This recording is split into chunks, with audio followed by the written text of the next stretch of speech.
Sometimes, no matter how much you explain it or try to share through examples, I think sometimes people just really have a stereotype about it and they aren't able to get past it.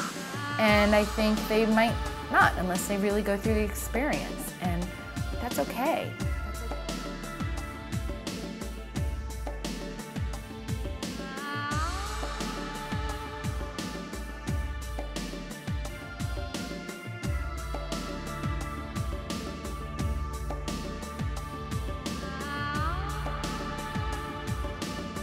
In one class, I had a woman who was in menopause. I had another woman who had an autistic child.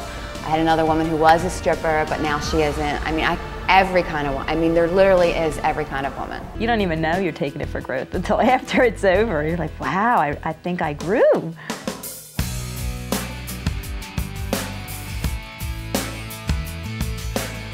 I'm Molly. I'm a stay-at-home mom of 4.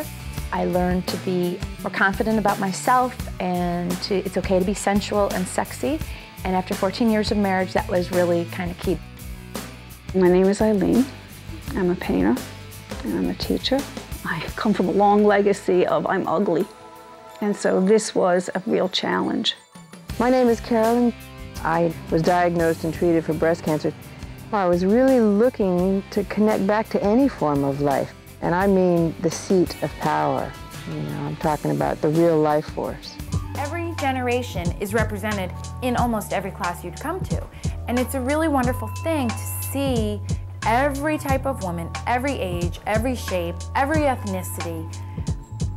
Because what women experience in our culture is not unique to any particular generation, race, weight.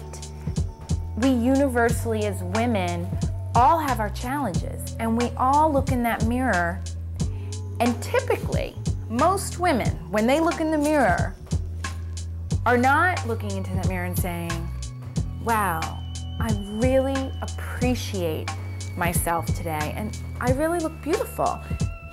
No one does that. People look in the mirror and pick at themselves. My hair doesn't look right. Oh, why did I wear this? I look old, I have wrinkles. And that kind of talk to ourselves, really, we do carry that into our everyday lives. It is what we project when we leave the house. So it's really important to become more aware and more conscious of the messages we're giving to ourselves. And so in class, you have an opportunity to sort of undo that kind of talking. And you have an opportunity to reinvent what you say to yourself. And we do it in a really fun, comfortable way. And it's with those first few steps of that reinvention that it's surprising, but your body starts to loosen up and you start to move in very sensual ways, and your own uniqueness starts to shine through. And then when you look in that mirror, you start to see a really beautiful woman looking back at you, and it's very, very empowering, and it's very freeing. And when you feel that way, you then are in a position to even appreciate and celebrate other women's beauty that are in the class. And that's a very powerful thing as well, to be supportive of other women and not to feel intimidated by them, and to embrace all different ages, all different shapes and different sizes. So many people leave that class feeling really uplifted, really free, very powerful, and extremely confident in expressing their authentic self. What I expected and what I got were two major different things. What I expected was basically a raunchy striptease place that's on Passyunk Avenue or something in Philly. What I got was totally different.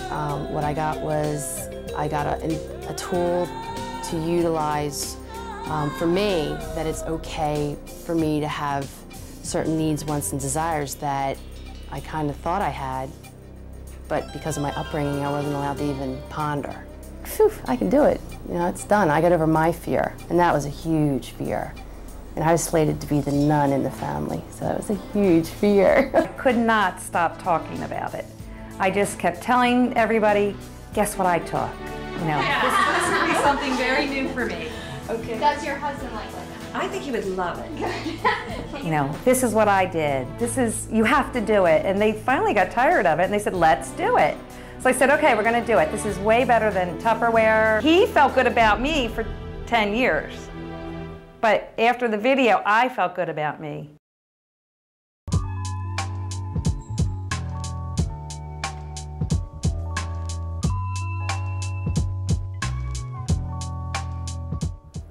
I know it seems strange that an exotic dancing class can cause transformation for women, but there's something about movement into our sensuality, which we believe is at the essence of femaleness.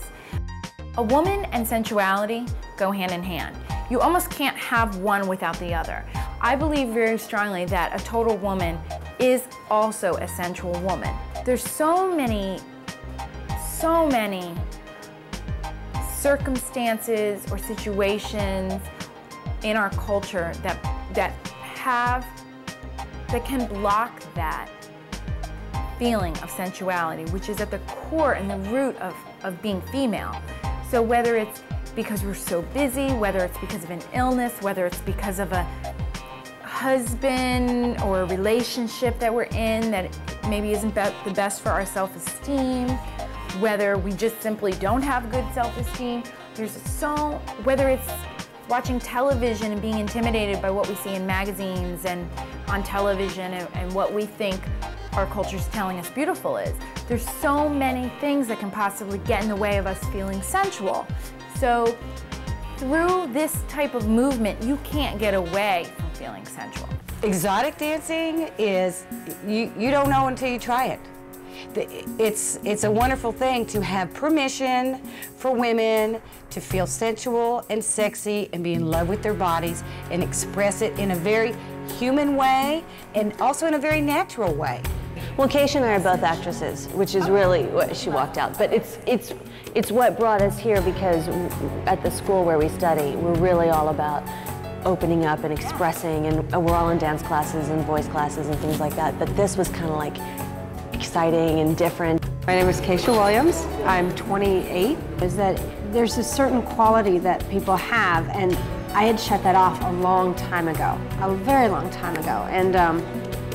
And I call it my inner dork, because I always felt like that I was this 7th grader and I was all yucky and dorky and, you know, the braces and the teeth and the bad skin and everything that I was back then, and I never really shook it. And so here I am and still feeling that way. Like if I don't look in the mirror, that's how I picture myself. And if I'm in a crowd, that's how I picture myself. And so when I read the description of what this class was, I was like, oh, that's it, you know, finding that inner beauty, finding that sensuality. Yeah, this is the 2nd class I've taken. I came back, and it was because I had such a powerful experience, you know, that first one. It changed my life. And so I brought, you know, 20 of my closest friends. I feel like it's one of those things that nobody can tell you how pretty you are until you accept it yourself. It's like I couldn't accept myself as somebody that he would find sexually attractive, which is stupid because he's my husband. But I was always like, I bet he'd rather have somebody thinner, or I bet he'd rather have somebody different. And now I'm like, he's damn lucky. And he says the same thing. He's like, man, you're sexy. And it's like, what? Yeah, of course, we all are.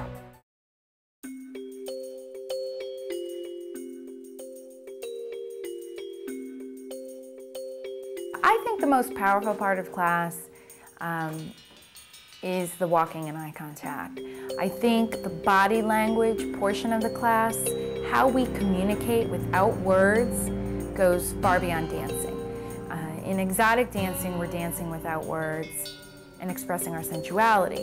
But learning how to express without words, which we do all day long, whether we know it or not, we do communicate non-verbally all day long. So having some practice in recognizing what it is we're communicating is a really valuable way to spend some time.